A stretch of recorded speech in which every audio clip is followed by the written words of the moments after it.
You can't make up anything anymore. The world itself is a satire. All you're doing is recording it. Art Buchwald. Maddie pried open the trunk in her grandfather's office and was immediately hit with the smell of mothballs and dust. It had been 3 days since his funeral, and the media was clamoring for a statement from the prestigious Orwell family. There had been rumors of a closed casket funeral that required only a few pallbearers. They needed something to take the attention away from her grandfather's death and instead focus on whom he had been. Jeremiah Orwell was the man who saved the world. She had looked up to her grandfather, but knew something was wrong. He had always led a quiet life, preferring the solitude of his own company rather than visiting with his family and basking in the glow of public adulation. In his last months, he had stopped eating altogether. He had always preferred a diet of vegetables and fruits, getting his only protein from rice and beans, but his final moments had left him a withered husk. He weighed a little less than 100 pounds and looked so ghoulish that they had to have the casket closed for the ceremony. She rifled through the trunk in his office. It was mostly filled with books that didn't appeal to her. The subjects ranged from ethics, rhetoric, but most were tied to his occupation: journalism. One thing did manage to catch her eye.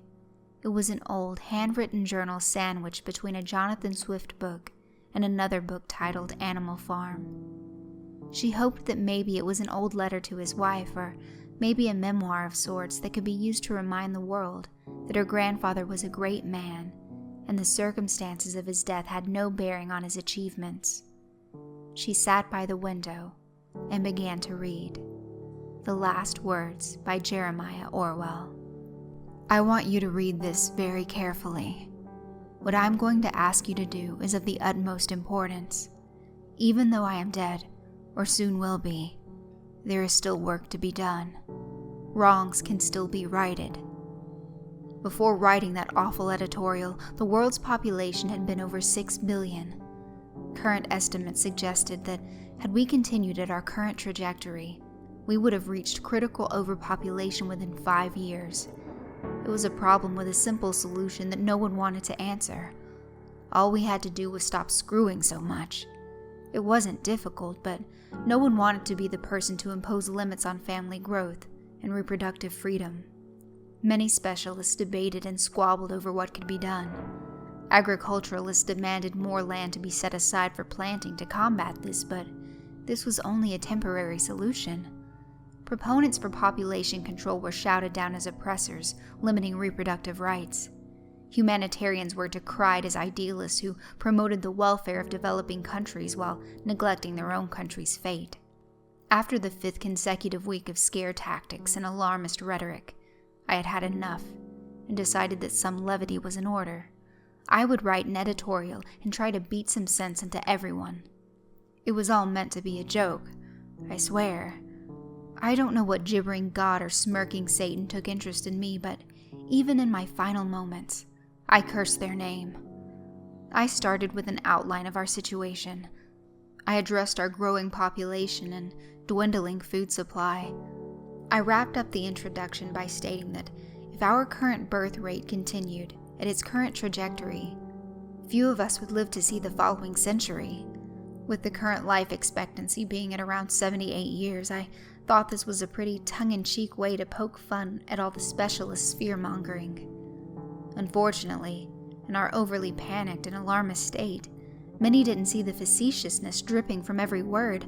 I thought I was being so clever by referencing Jonathan Swift's most famous satire. I explained that there was one simple solution that would address both of our issues at once. In one fell swoop, we could solve world hunger and overpopulation. Cannibalism. I meant it all to be a dark joke. I dug deep into my period as a pretentious revolutionist when I was a scathing college student for source material. I declared this would be the perfect opportunity for Britain to return to its imperial mindset and respread their empire. I said that America could turn this to its advantage and redon the mantle of manifest destiny that we'd always wanted to wear. I proposed alternate methods of Japan collecting on its debt from various countries that were unable to pay their dues. I ended the piece with one last little bit of vitriol. Only by doing this can we return to the state we were truly meant to be. I submitted it to my boss, expecting the editorial to be denied outright or to get buried so deep in the newspaper that only an archaeologist would discover it. I had honestly forgotten about it a few months later. No one had really mentioned it to me, and I didn't see it published in the paper. They would publish it much later. I had written it mainly as a means of venting a little and testing the editors to see if they were paying attention. I was honestly surprised when I was called into the boss's office and he told me I was being honored.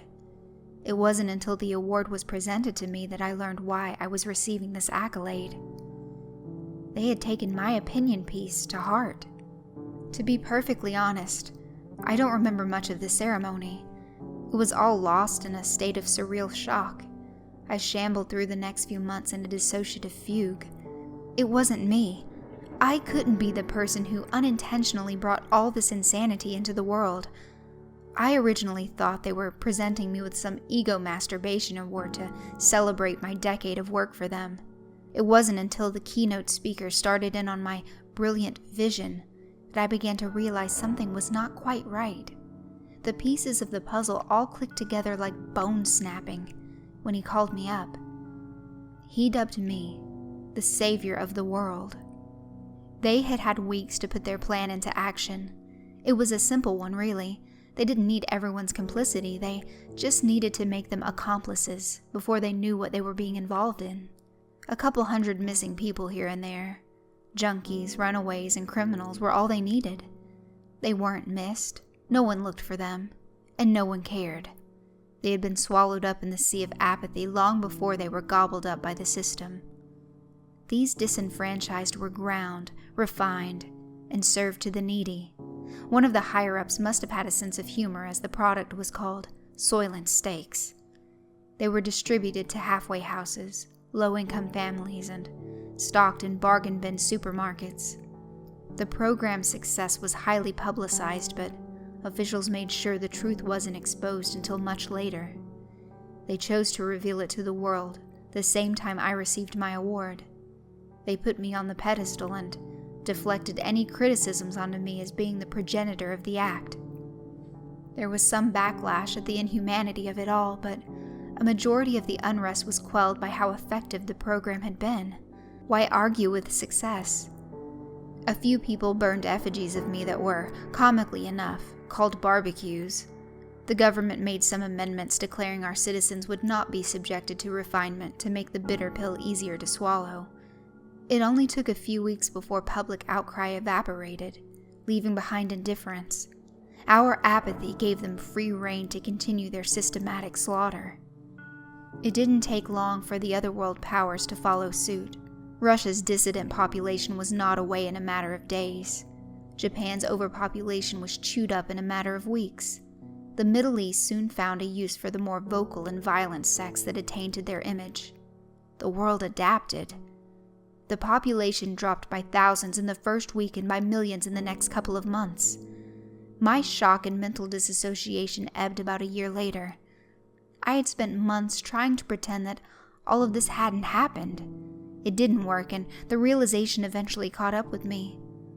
Sometimes I wonder what I could have changed had I not suffered that mental breakdown.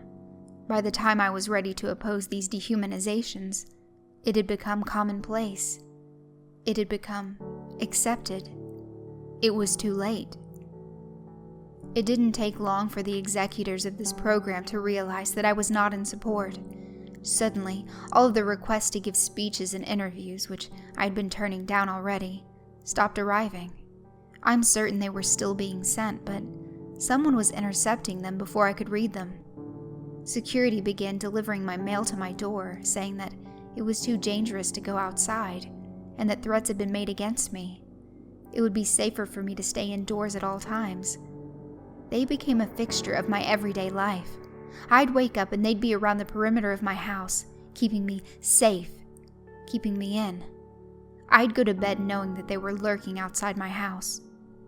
I became a recluse after that point, not by choice. They wouldn't let me leave the house and restricted who could come and visit me. All of this was under the guise of keeping me safe. I spent the next decade under their watchful eyes. I tried to find some way to get my story out, but I was routed at every turn. Letters I sent were returned to me with content blacked out by a Sharpie. Telephone calls dropped out mid-conversation. I was a mute figurehead, giving support to a cause I abhorred. They kept me around because I was more valuable to them alive than I was dead. I now know what I have to do. There is only one way that I can try to undo some of what I've done. This will be my final moment, so I feel like I need to act accordingly. First, I'm going to sit down and eat my just desserts. I'm going to eat a Soylent steak. I have succeeded in avoiding it all these years, but now I feel like I have to punish myself for what I've done. I already know what is going to happen. It is going to taste wonderful. Years of procuring and preparing human meat have rendered them excellent at their job. Even in all its ugliness, it will be palatable. That is what they are best at, taking the unpalatable and making it palatable. After I eat what I have wrought upon this world, I will sit at my desk and look out over the monument built in my honor, the statue built in celebration of my name. I will cry. I already know that will happen. Nothing I can do or say will prevent that fact. My tears and fears will not deter me, though.